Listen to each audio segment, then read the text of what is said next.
All right, so this is 2 weeks after I've had surgery to repair my ruptured Achilles, and the update is I'm making really good progress. It's been 2 weeks since the actual surgery, so now I had to switch. If you remember from my first video, I was on crutches initially, but I hated those crutches because I couldn't put any weight on my right foot. And because I couldn't put weight on my right foot, it was a lot of tension with my crutches because it was my full body weight and my body was just off balance, and I was always tired, really sore, and it was just really like uncomfortable. I'm talking like I'm making a life decision whether I should get on my crutches and go to the kitchen to eat or just wait because of how it felt. It was very uncomfortable. So if you remember, I was able to get one of those scooters, and the scooter made a tremendous difference from the crutches. I was able to get around faster. I could, make those short trips like, taking my garbage out. I was more self-sufficient with the scooter because it provided balance. I wasn't as tired, and it just was a lot easier. So I encourage anyone, if you have this type of injury where you can't put any body weight on your limbs, to definitely invest in a scooter. They're really affordable and cheap to rent. But if you have a long-term situation where you may need to be on it for more than a month or so, then you may as well buy one. They run for about $300. But if you rent one, it's much cheaper for a 4-week period or whatever. So that's what I did, and it's been great. Like I honestly don't want to give it up when it's time to, but since returning back for my follow-up appointment, the doctor removed the splint, and I was able to actually see the incision, which was kind of weird and creepy at the same time. But what I noticed was that he did my incision, my surgery different. There's a new procedure. There's a new way that he went in through the heel of my foot. And by him doing that, the way that he did it, I'm able to recover quicker, less risk of re-injuring the Achilles, and my recovery time should be opposed to the 8 to 9 month period that I thought I would be out for doing regular activity stuff like running and high impact stuff.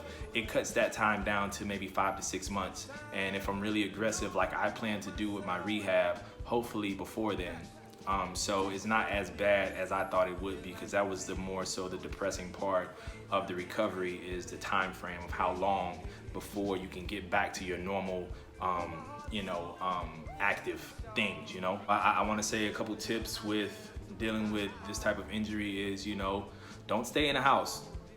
You have a lot of extra time to, work on your personal projects and things like that, but, communicate with your friends, get out the house. For me, I try to get out the house at least every other day, whether if it was to just take a stroll on my scooter throughout the apartment complex, to take my trash out. I tried to work out in between like those days just so that I'm not sitting still so much. It was a challenge, but it helped with creating that balance so that you're not focusing on the injury and the struggle is to do regular daily activity. So that's helped me a lot. And man, I thought I would, pick up weight and all that kind of stuff, but I haven't gained much. I've maybe a couple pounds, but nothing to be, discouraged about. So, this is week 2 just finished from surgery. Now I'm back in my boot. And now I can put some body weight on my foot. Still very tender, still hurts very much when I attempt to walk, but they have me back on my trusty crutches, which I hate.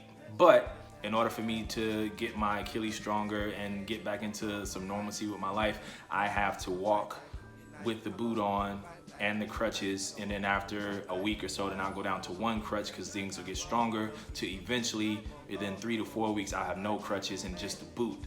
So I'm looking forward to that. So now I'm feeling much better. I had to wean myself off of those pain meds because I just didn't like that feeling of just being loopy. So when I dealt with the pain, I just kind of toughed it out and let it pass, opposed to popping pills, you know, every 4 hours, because it, number one, it just puts you in just a tired state of mind, just super lazy. And, you know, taking those type of pain meds, they constipate you as well. So, you know, luckily they gave me stool softener pills to help with that. But, you know, drink a lot of water to kind of flush your system. But I haven't taken pain meds, you know, those type of pain meds within the last like 2 or 3 days, which is great. So I'm now I'm doing Aleve to kind of help with the minor pain that I feel. But if it gets really tough, I just try to hold out so that I'm not taking those pills every 4 hours. So now maybe another week before I can really get back to some normalcy with, you know, working from home and things of that nature. So I'm looking forward to that. The progression is good. The doctor gave me, you know, a great sign of confidence and encouragement with how I'm healing, and, you know, and what to look forward to. So I'm in a very positive state, and just looking forward to, you know, the rest of this journey. So, you know, if you, like I said, if you know someone going through something like this, share it with them. You know what I'm saying? Maybe they can learn from my tips. I actually learned a lot of tips from finding someone else on YouTube who went through the same thing, and that helped me with, you know, setting expectations for what to look for, tips with, you know, how to get around the house and get upstairs, and how to shower, and how to, you know, keep your incision dry when you're trying to shower, and things of that nature. So, you know, feel free to share this, and man, hopefully this can help someone else down the line. So appreciate you guys for following this journey, and I'll see you next week.